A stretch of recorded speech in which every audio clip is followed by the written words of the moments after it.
How do you feel about platforming people from the regime? This is something that has been a tough one for me. You mean on broadcast, or Yeah. you're talking about them being on social media? No. I'm talking. Well, that's another thing. Yeah. But no, I'm talking about bringing them on your. I'm talking about whether you would interview some of these people and whether you should. Well, they don't talk to us, at least anymore.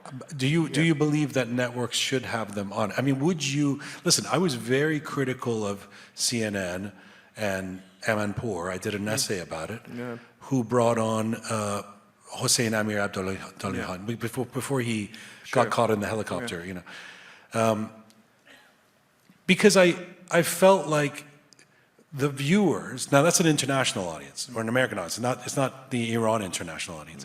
But I felt like the viewers don't have the context.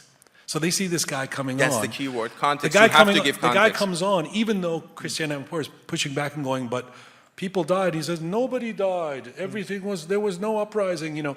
And for somebody at home watching in Kansas who has no context, they're going, oh, I guess there's two sides to this. There isn't two sides to it, right? This guy's, you know, part of a regime that's repressing, suppressing, and killing kids, right? So I had an issue with that. Would you bring him on your show? Would you bring Zarif on your show? I would happily bring Zarif on the show, but context is the key word that you mentioned.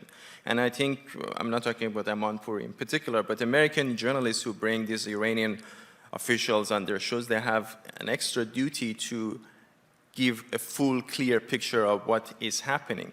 Because it's such a unique country and access is very limited and rare, I feel, again, I'm not talking about any particular journalists, but a lot of American, British journalists who get the chance to interview Iranian officials, whether it's on Iranian soil in particular or in New York or Washington.